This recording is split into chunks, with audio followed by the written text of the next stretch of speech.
We're given an array nums consisting of positive integers. We'll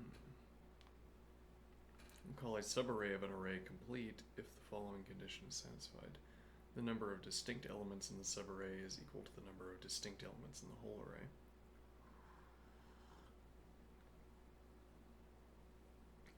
Return the number of complete subarrays.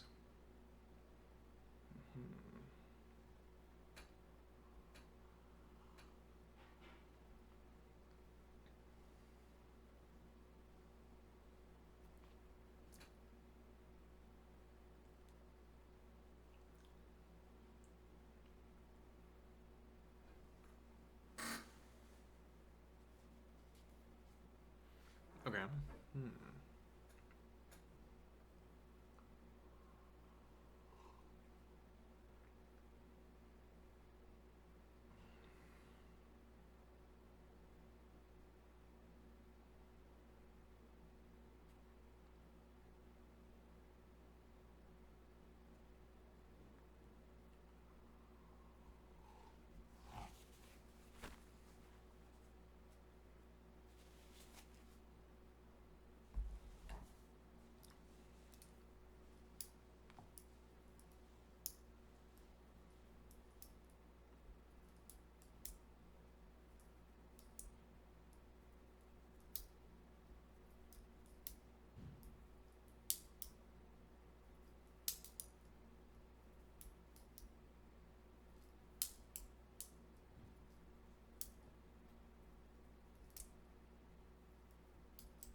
So I'm thinking.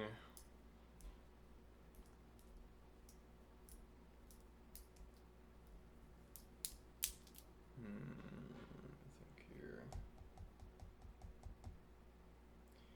When we increment the number of.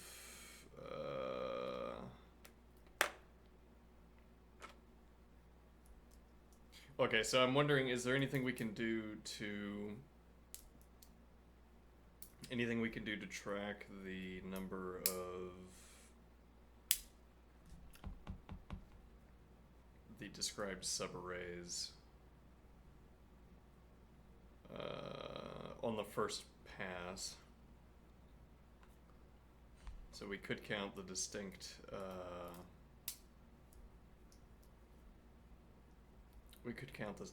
subarrays first, or rather, no, we could count the number of distinct elements first.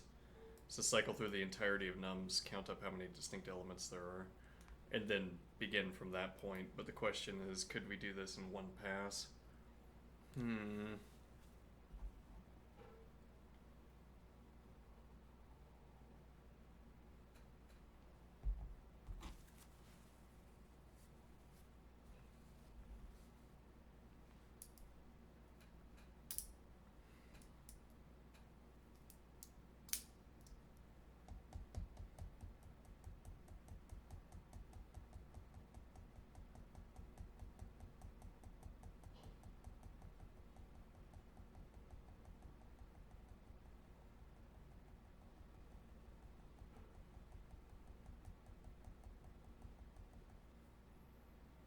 Or we count.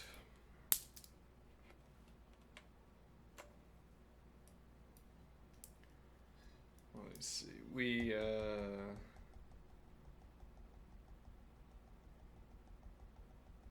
we count the gaps over which we have more than one copy of an element.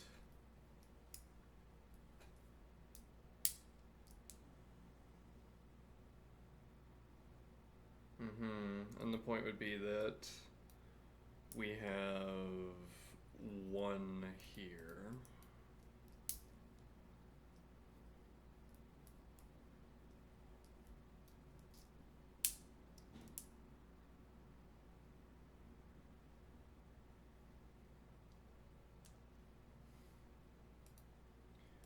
We have one here, then we have three. Okay. And then we have one again. I'm not sure what we would be counting here. The idea, though, is to be able to say that if we know how many stretches, if we know the length of the stretches where we have a duplicate, we could shave off from either end.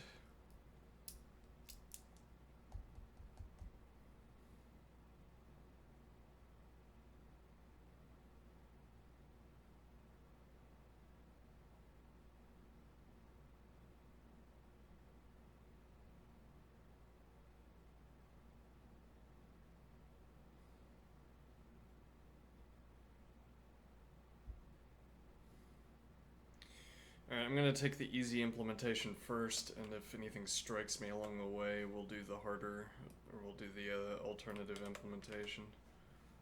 I don't want to end up with not turning in.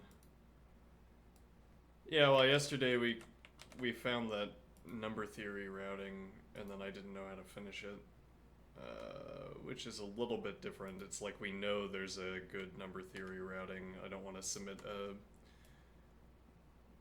bad routing when I know there's a better one. Here I don't know that there's a better routing.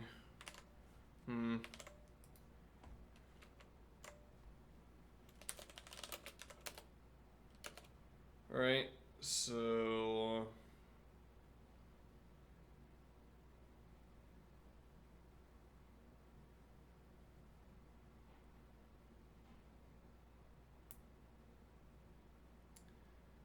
this is a curious one. I wonder if I can do... I don't have any reason to think this would be efficient, but I wonder if I could set up... No. Well, I was thinking a predicate that would check... Yeah, like if we did count plain lambda x set member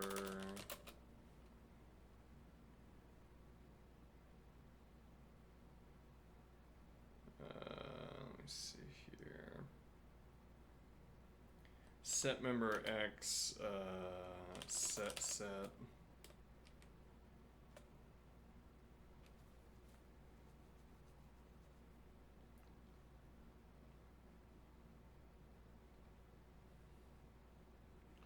yeah, we don't have a way of, like, we have to return the Boolean.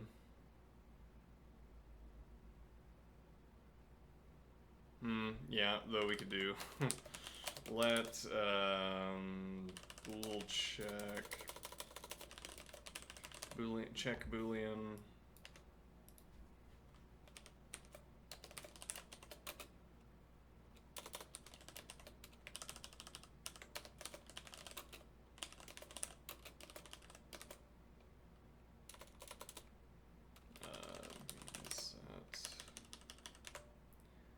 set add x set as well, ordering, and then return check boolean.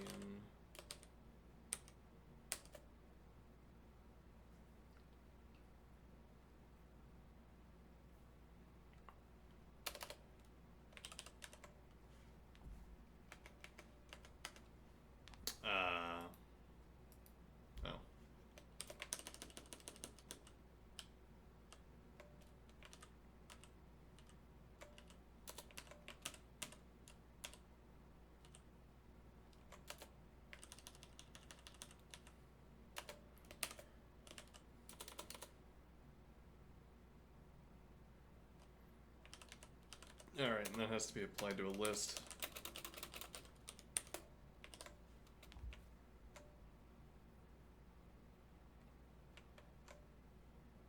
I thought I... oh, whatever. It was that I changed.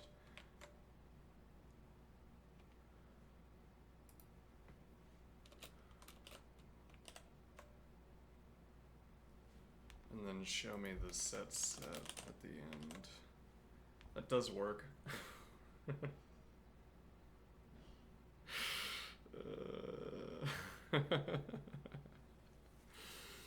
Whether you want that to work or not. Oh.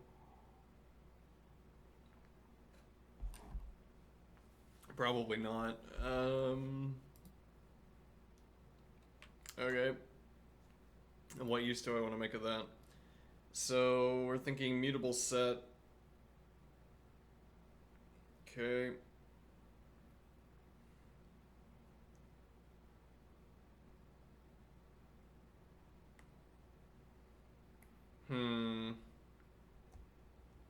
Yeah, but I don't know if this... So we would put all of the elements we encounter into a set. Well, if all we're interested in doing is asking how many distinct elements there are,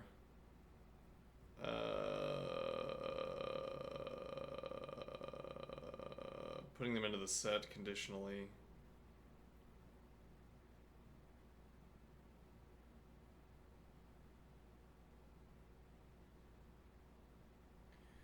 And then at the end asking the cardinality. The alternative question that we should not currently be trying to answer is whether there's a way to use the set to give us useful information about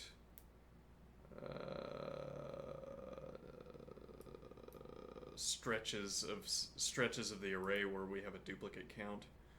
But currently we're not going to do that. We're going to cycle through. Okay, we're going to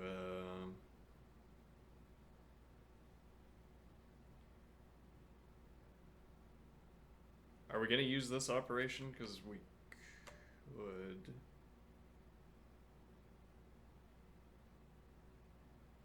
Well, so, hold on. If I remove this 1 and 2, and now I do... yeah.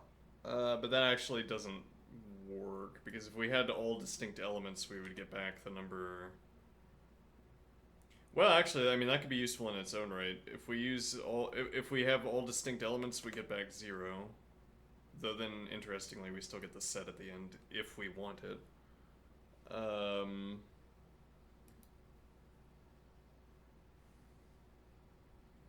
Yeah, that only tells me whether there are duplicates. I mean, if we got back 0, then we could say there's only one subarray that meets the required condition, which would be nice, but would not be useful in most of the cases to know that there are no duplicates. Rather, we would. I mean, if I get the number 1 back, as I would get if I did something like, if I had a list like this doesn't tell me anything useful.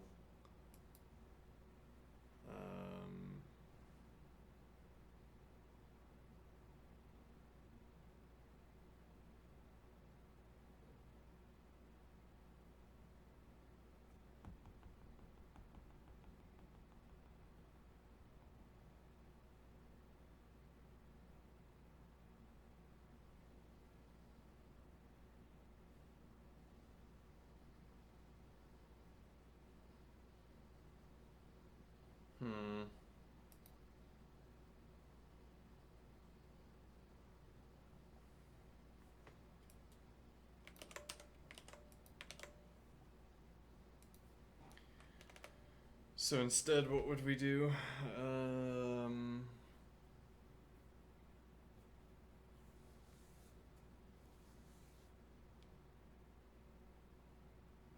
Well, wouldn't we invert this? I mean, if we had...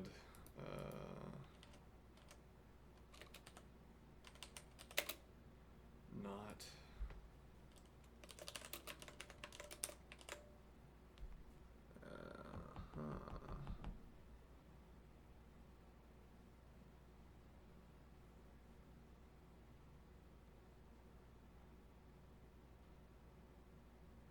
Interesting. Let's come up with a different way of asking this question and then run list generator.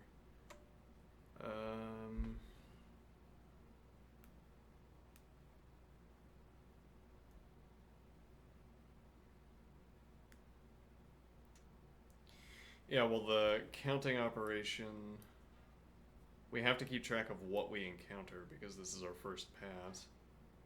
Yeah.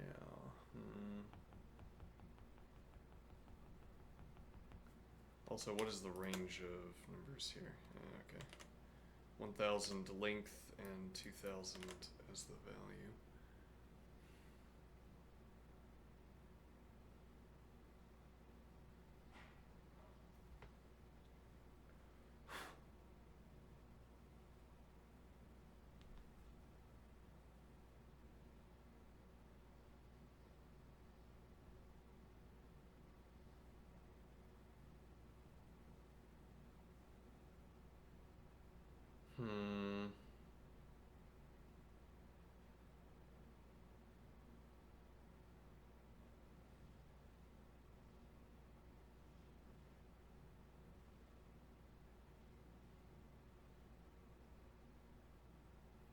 Yeah, so there has to be some data structure that keeps track of the elements we encounter, and we have to add the elements to it.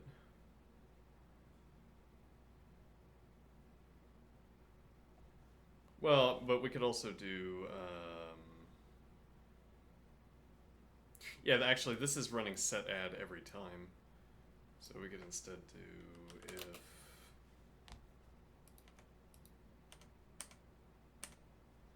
set member set x true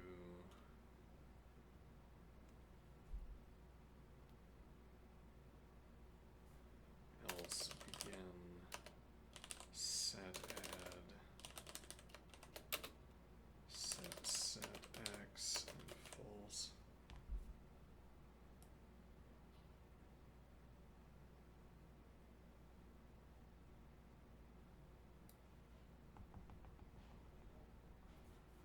Okay. So that would accomplish much the same thing, I assume. Oops.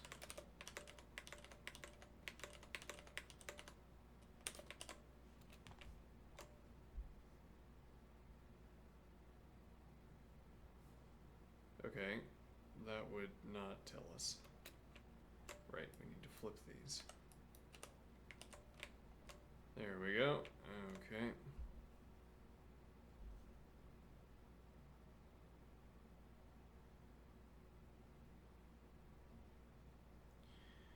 I mean, a easy test would be asking whether having the let definition is preferable.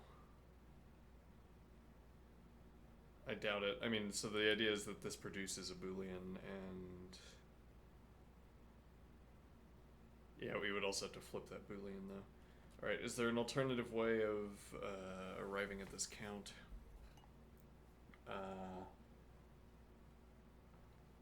mean, we could hand tool a function. Define manual count function, input list, counter, set, sure, okay. Cont null.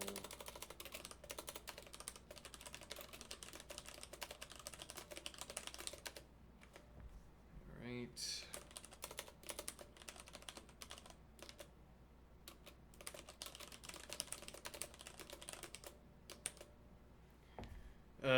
Okay.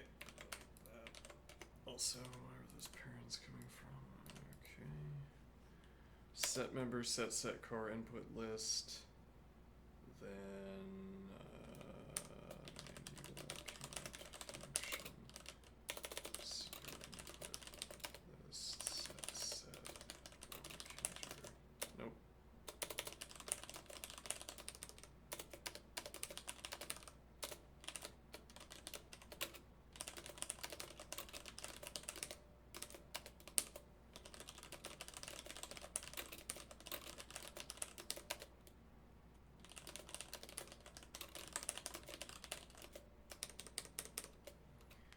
Okay, and then subtest would be to use immutable set rather.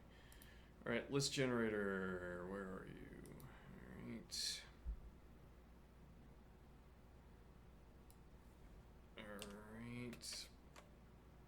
All right. Axis of variation here would be, we have 100,000 elements. We adjust the density of the distribution by changing the range of the random generator. Right, so let's throw this.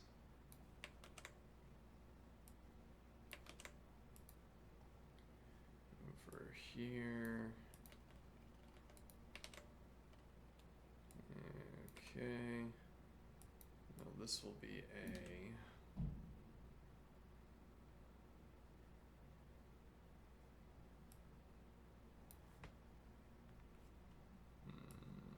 Also, this is our timed operation.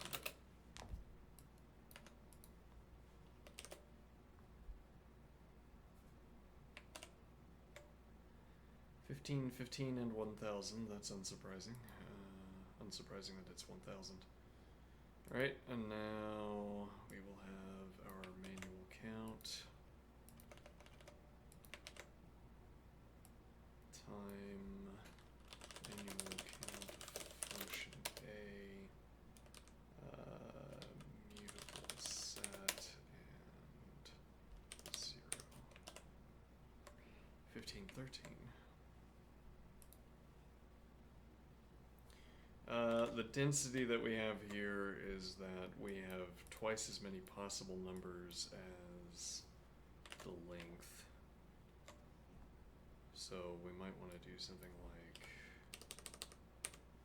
200,000, 100,000. Okay. Significantly change the time. Good on me, good idea. Correct and good. But did not oh no, we didn't change it here. Let me see. 200,000. Yep, changed both of them for the worse. Though they remain effectively equal, interestingly.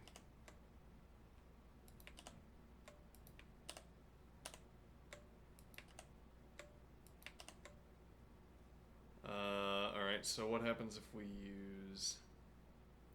Well, this also would tell us whether we wanted to use a mutable or an immutable set. Well, it would bear on the question. We have more numbers than we have positions. Though, I mean, you can also have duplicates, but... Alright, so let's make this manual set. Rather, an immutable set that... Just throwing around words here. Let's see.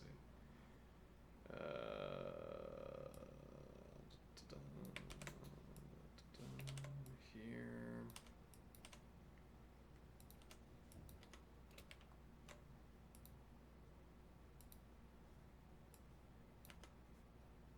And then we can do the same thing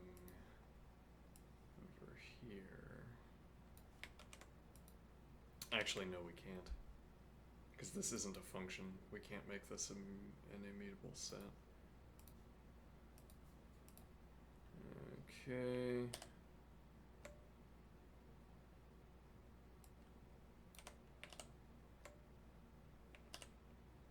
It's about the same.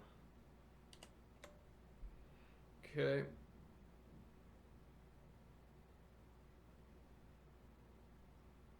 Though in this case, we would want, presumably we would want the immutable, given that there's no difference for this function, or for this usage, because we want to, well, supposing we want to use the set afterward.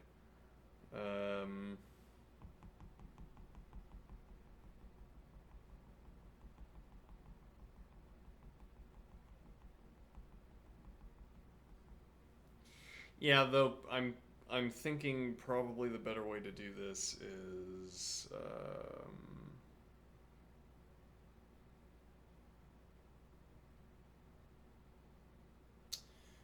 Interesting.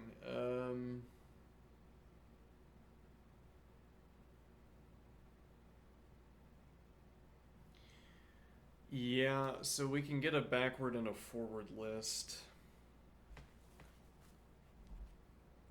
So if I'm already cycling through the list, whether this is worth doing, again, is hard to test. Whether it's, yeah, okay, but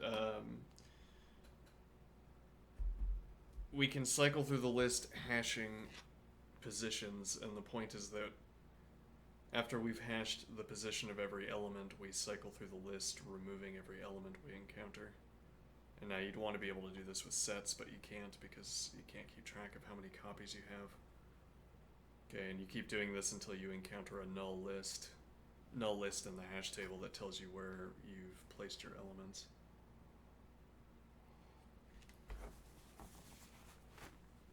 Okay, now I'm guessing running for each and hash set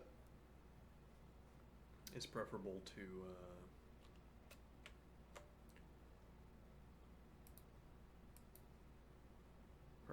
what? Let me see here.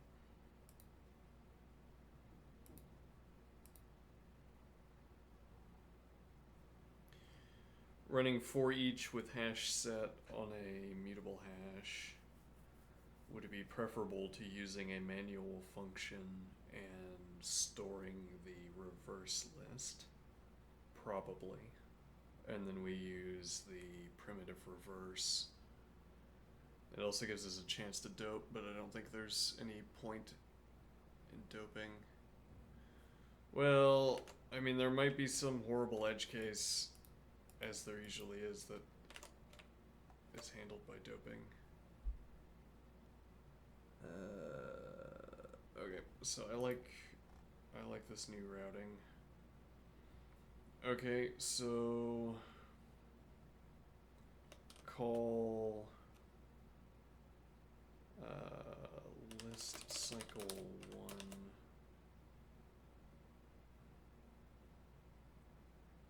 list cycle forward, sure, function with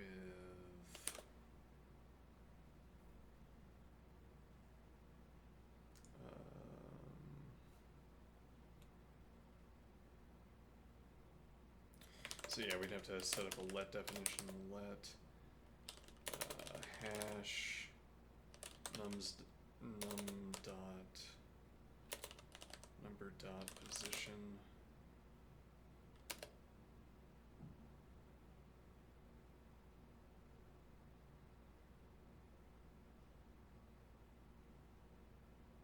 well, so no, actually we only need count, we don't need position, which means we don't have a list either.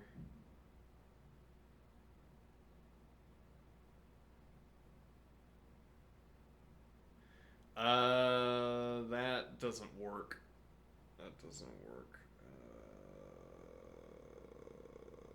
Because you could shear from both ends. I mean that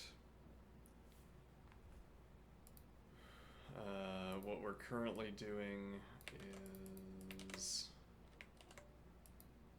we have an assortment of numbers.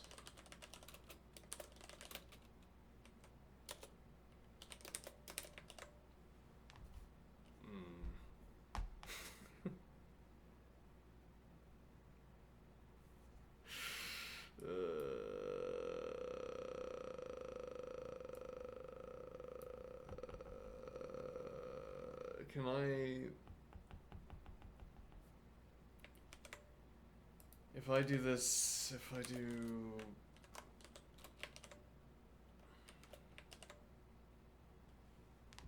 Ah, it worked.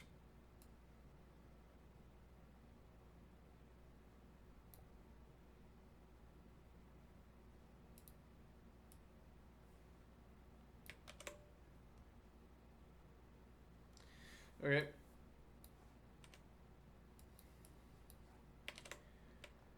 Alright, now this is not going to have any duplicates, but it'll serve as a stand-in. Okay, so we have the way we're currently doing it, we're cycling through and eliminating elements. Oops.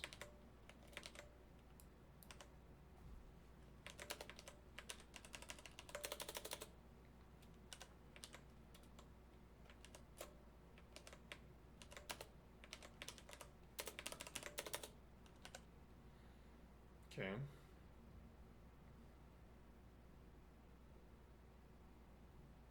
From one end, but you can eliminate them from both ends.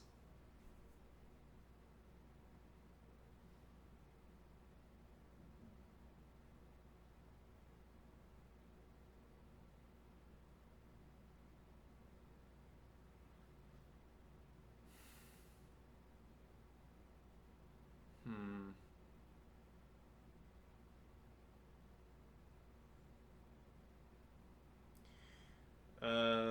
So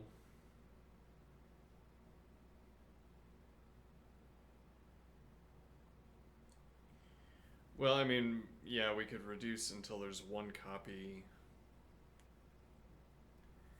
I guess, maybe what we want to figure out is where is the narrowest gap between. Let me think here. Like, if I could pick out a position, we can toss some duplicates in here.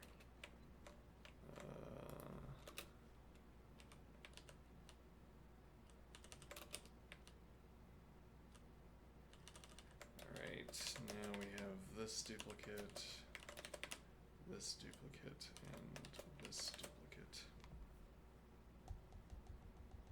Okay, and now for illustration purposes, we have these two duplicates, and I guess we're going to assume that we have duplicates of everything else. Alright, but so we only have these two duplicates of 2. Let's suppose.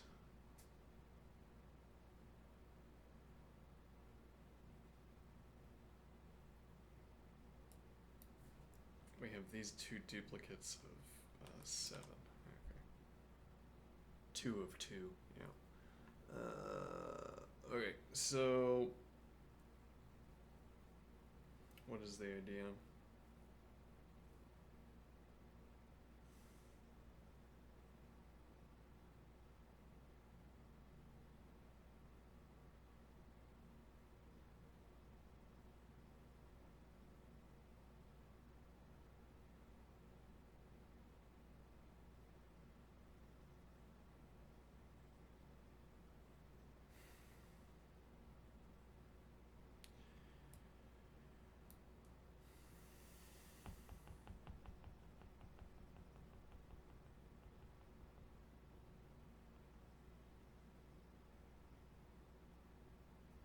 So these are contiguous subarrays. If I start shearing off the front, decrementing my counters.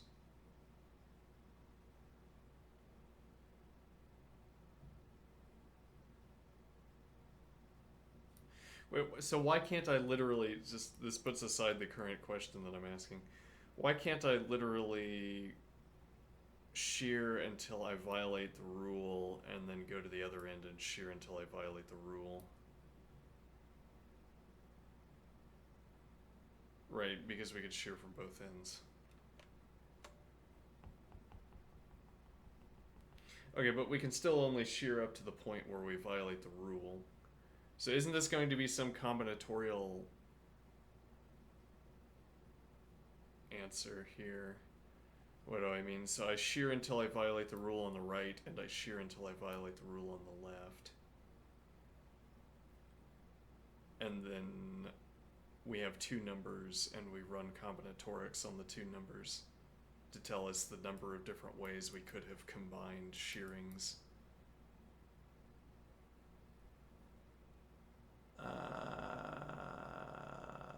Makes sense. Okay.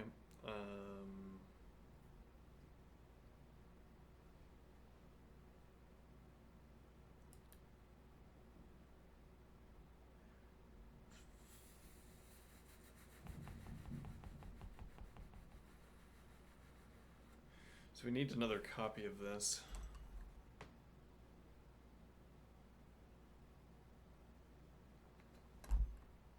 This hash table.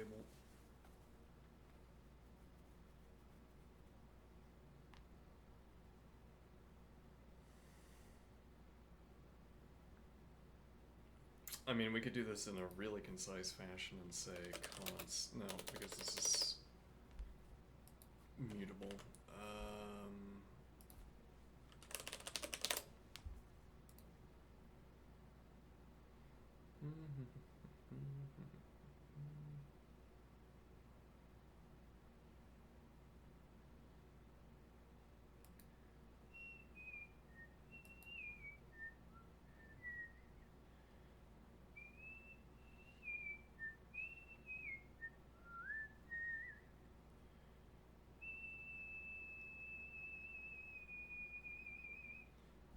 Right, hash tables.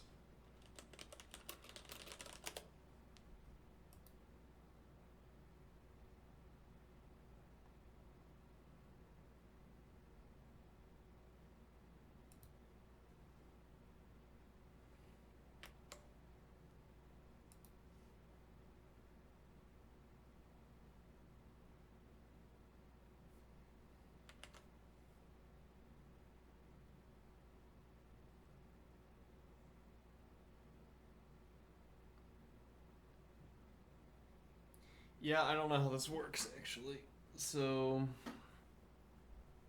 I don't know if procedures are evaluated sequentially. In this particular sense, that if I send in a copy and then I send in the direct, what do I mean? I send in a copy to list cycle forward, and then I send in a non-copy to list cycle backward. I don't know if that's going to cause interference.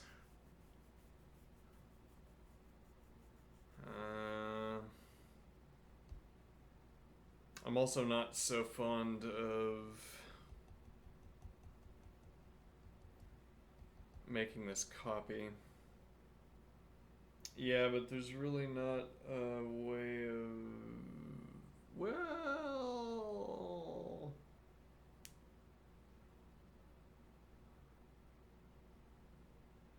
Actually, we could...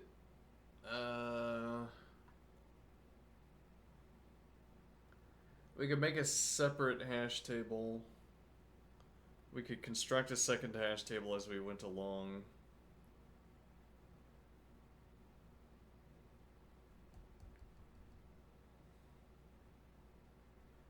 Yeah, that also seems expensive, but yeah, we could make a separate hash table as we went along, also incrementing the counter.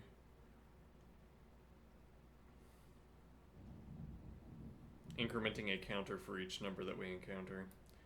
And then running hashref on this hash, and then checking when we match the numbers, instead of decrementing the numbers here.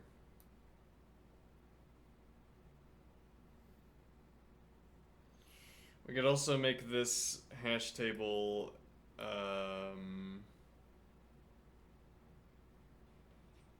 have pairs. That's interesting.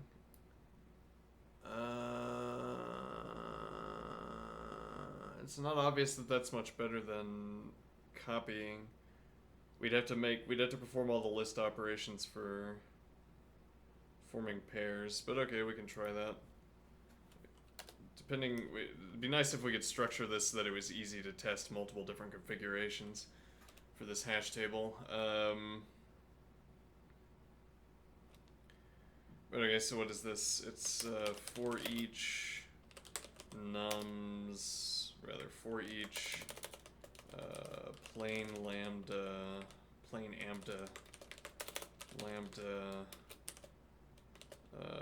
number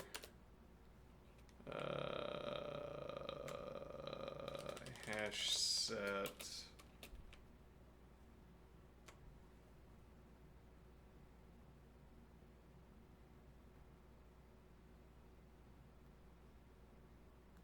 Oh, well, no, actually, this would just be make hash.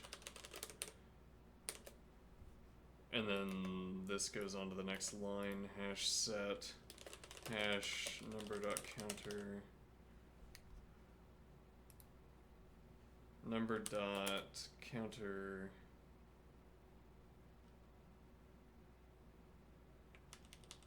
Yeah, let's see. I don't have a good way of saying pair. I don't have a good way of saying, I don't know, we could do like counter pair. Sure. Hash number dot counter pair, number,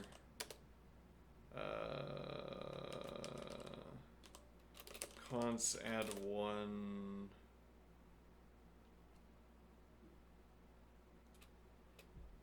Let me think here.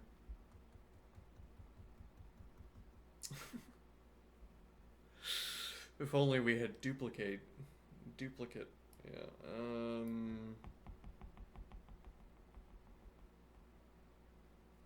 Yeah, I'm wanting to do this without a let definition, but that might not be possible. Well, so we've noted that car operations, you don't use a let definition for car operations. So far as I can tell. So far as we've encountered, you don't use let definitions for car operations because it's always as fast or faster, simply to extract the number from the list where it is stored.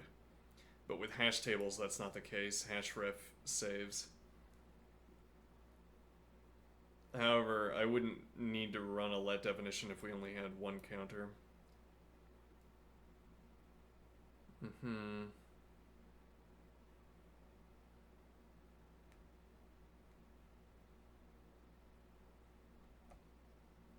But since we need to make a counter pair, yeah, okay.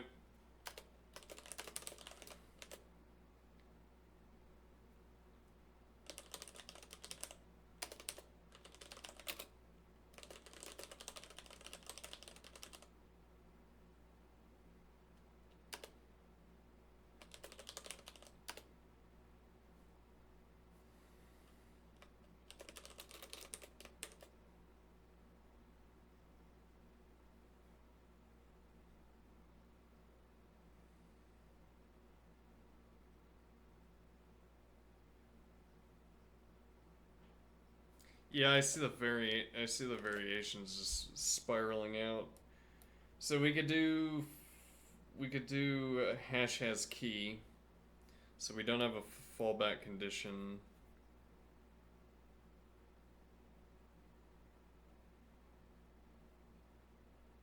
Or again, we could do this with a fallback condition instead. Have false as the fallback condition and then say if hash ref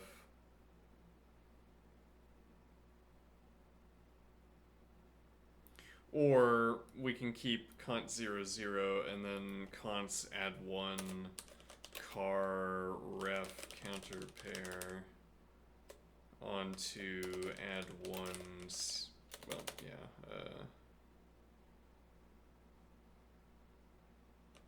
car ref counter pair.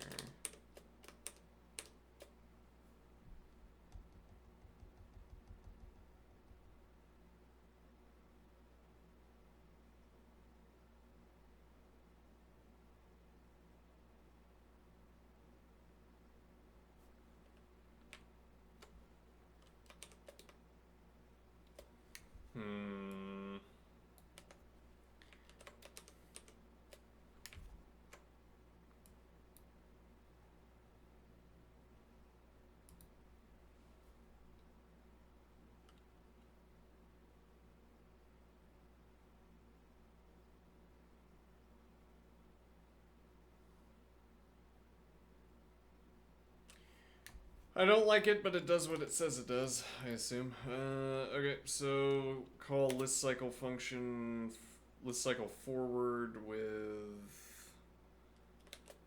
hash number dot counter pair. Actually, this will also have nums. Okay. and then 0. Okay, define list cycle forward function nums list number, sure, and then hash number dot counter pair, and then counter. All right.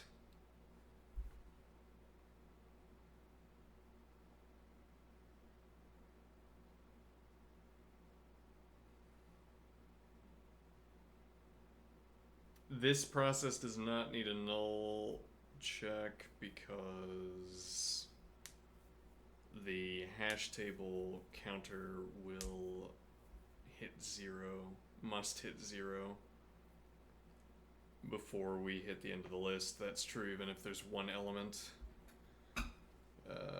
Okay, let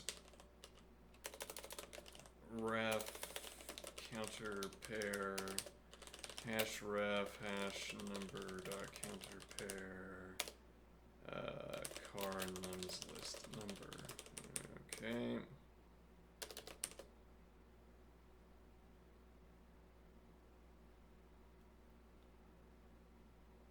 Cont. I think this is if 0 car ref counter pair, then we don't know yet, otherwise begin hash set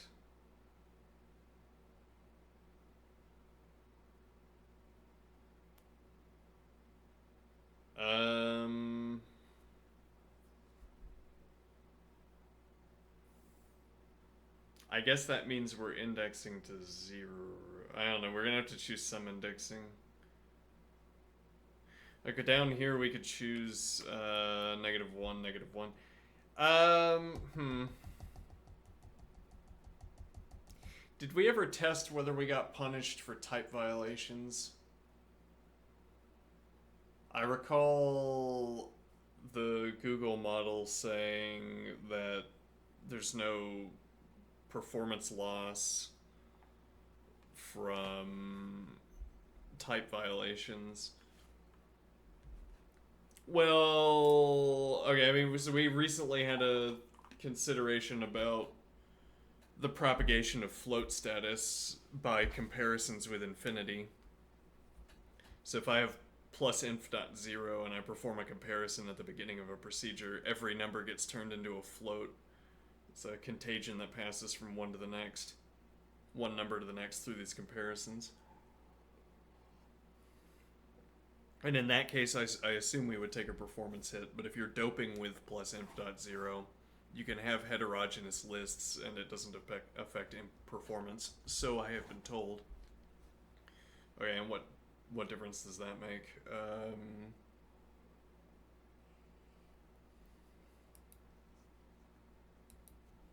These could be -1.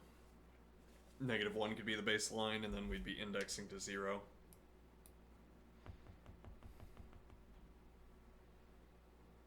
Okay, and then I ask 0. We could also index to -2 so that I can ask negative.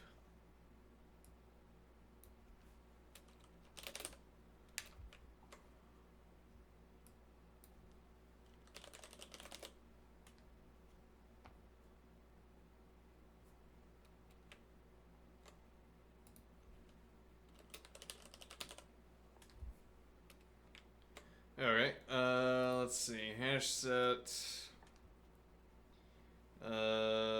hash number dot counter pair.